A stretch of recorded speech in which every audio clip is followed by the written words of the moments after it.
हर हर महादेव। आज हम आपको सुनाने जा रहे हैं वो दिव्य कथा जो स्वयं भगवान शिव के बारे में है, शिव पुराण की अमृत कथा। ये केवल ग्रंथ नहीं, ये स्वयं भगवान शिव की जीवनी, लीला और उपदेशों का सागर है। आइए इस पावन कथा को एक भावपूर्ण यात्रा की तरह आरंभ करते हैं शिव की शरण में। ओम नमः शिवाय। बहुत समय पहले की बात है। नैमिषारण्य में सभी ऋषि मुनि एकत्र हुए थे और उन्होंने सूत जी से प्रार्थना की, हे सूत जी, कृपा करके हमें वह ज्ञान दीजिए जो सबसे श्रेष्ठ, सबसे पावन और सबसे मोक्षदायक हो। सूत जी बोले, हे ऋषिगण, सब ग्रंथों में सबसे पवित्र है शिव पुराण।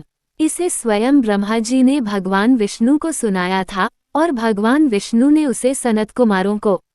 जो व्यक्ति इसे श्रद्धा से सुनता है उसके सारे पाप नष्ट हो जाते हैं और वह शिवलोक को प्राप्त करता है। अब मैं तुम्हें शिव पुराण की वो कथा सुनाता हूँ जो विद्येश्वर संहिता में वर्णित है। फिर उन्होंने बताया कि कैसे एक बार ब्रह्मा और विष्णु के बीच यह विवाद हुआ कि सबसे बड़ा कौन। दोनों की बहस बढ़ती गई, तभी एक प्रचंड अग्निशिखा के रूप में भगवान शिव प्रकट हुए। वह अनंत ज्योतिर्लिंग के रूप में आकाश से पाताल तक फैल गए। ब्रह्मा ऊपर की ओर उड़ते गए और विष्णु नीचे की ओर गए, पर कोई भी शिवलिंग का अंत न पा सका। तभी शिव प्रकट होकर बोले, मैं ही आदि और अनंत हूँ। ये ज्योतिर्लिंग मेरा स्वरूप है।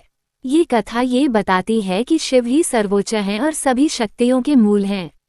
रुद्र संहिता, शिव की लीलाओं की जीवंत कथा। सृष्टि खंड। एक बार ब्रह्मा जी को ये जिज्ञासा हुई कि सृष्टि कैसे आरंभ हुई। तभी शिव प्रकट हुए और उन्होंने बताया, जब कुछ नहीं था, न आकाश न पृथ्वी, तब मैं ही था। मैंने अपनी इच्छा से सृष्टि की रचना की। ब्रह्मा को रचना, विष्णु को पालन और स्वयं को संहार का कार्य सौंपा। सती खंड। दक्ष प्रजापति की पुत्री सती भगवान शिव की परम भक्त थीं। उन्होंने कठोर तप कर शिव को पति रूप में पाया, पर एक दिन जब उनके पिता ने शिव का अपमान किया और यज्ञ में उन्हें निमंत्रण नहीं दिया, तो सती ने अपमान सह न सकी और यज्ञ में कूदकर अपने प्राण त्याग दिए। इस पर क्रोधित होकर भगवान शिव ने वीरभद्र को उत्पन्न किया और दक्ष का यज्ञ ध्वस्त कर दिया। बाद में शिवजी ने सबको क्षमा कर दिया। ये था उनका शांत और दयालु रूप। पार्वती खंड। सती ने पार्वती रूप में पुनर्जन्म लिया। पार्वती ने भी कठोर तपस्या की। देवों की प्रार्थना पर शिवजी ने पार्वती को स्वीकार किया और पुनः विवाह हुआ। यह विवाह ब्रह्मा, विष्णु और सभी देवों की उपस्थिति में संपन्न हुआ। ये कथा भक्ति, तप और धैर्य की मिसाल है। कुमार खंड। पार्वती के तेज से एक दिव्य बालक जन्मा कार्तिकेय, जो तारकासुर का वध करने के लिए अवतरित हुए थे। तारकासुर को ब्रह्मा से वरदान मिला था कि उसे केवल शिवपुत्र ही मार सकता है।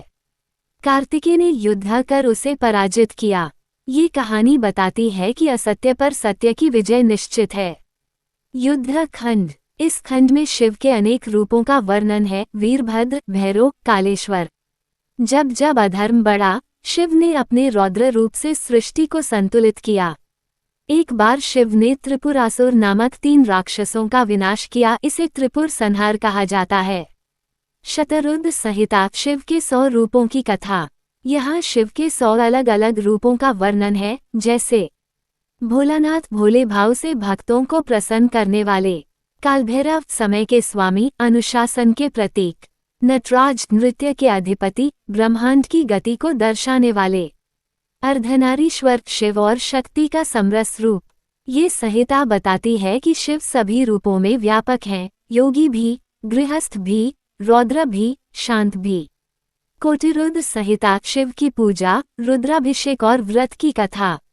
एक बार वाजश्रवा नामक ब्राह्मण ने पूछा, हे सूत जी, शिव की पूजा से कौन कौन से लाभ होते हैं।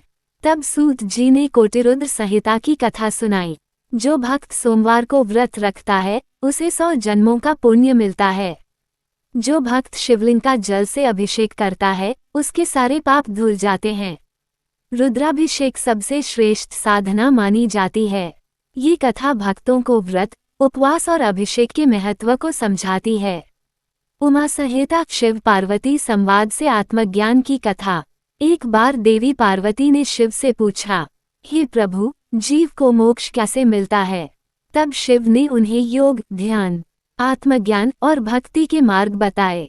उन्होंने कहा, जो ध्यान करता है, संयम रखता है और सभी जीवों से प्रेम करता है, वही मुझे प्रिय है। उमा संहिता में ये भी बताया गया कि कैसे शक्ति और शिव एक दूसरे के पूरक हैं। ये संहिता जीवन की आध्यात्मिक ऊंचाई को दर्शाती है। कैलाश संहिता, शिव के उपदेशों की कथा। भगवान शिव अपने धाम कैलाश पर बैठे नंदी, गणेश और सप्तऋषियों को उपदेश दे रहे थे। वे बता रहे थे कि जीवन में धर्म, संयम और सेवा का पालन करना चाहिए। मन को शांत करना ही असली तप है। गृहस्थ भी मोक्ष प्राप्त कर सकता है यदि वह सत्य और भक्ति से जीवन जिए। ये संहिता हमें संयमित और सदाचारी जीवन जीने की शिक्षा देती है। वायवीय संहिता, शिव पुराण का सार। अंत में वायवीय संहिता में सूत जी ने कहा, जो व्यक्ति श्रद्धा से शिव पुराण की कथा सुनता है, पढ़ता है या दूसरों को सुनाता है, वो सभी पापों से मुक्त होता है और शिवलोक को प्राप्त करता है। शिव की भक्ति ही सच्चा मार्ग है। शिव पुराण की मूल शिक्षा। 1. शिव भक्ति सरल है, भावनापूर्ण होनी चाहिए। 2. शिव सृष्टि, स्थिति और संहार के अधिपति हैं। 3. शिवलिंग पूजा सबसे सरल और प्रभावी साधना है। 4. शिव सभी रूपों में हैं, माता पिता, गुरु, प्रेम, सत्य और त्याग में। 5. जीवन को सरल, संयमित और भक्तिपूर्ण बनाना ही शिव का संदेश है। भक्तों, आपने अभी जो कथा सुनी वो केवल कथा नहीं, वह जीवन की दिशा है। शिव केवल पूजे नहीं जाते, वे जिए जाते हैं, हर कर्म, हर सोच, हर भाव में। हमारी यही कामना है कि भगवान शिव आप सभी को स्वास्थ्य, सुख, ज्ञान और मोक्ष प्रदान करें। अगर आपको ये कथा प्रेरणादायक लगी हो तो इस वीडियो को ज़रूर साझा करें। चैनल को सब्सक्राइब करें और हमें कमेंट में लिखें। ओम नमः शिवाय। हर हर महादेव।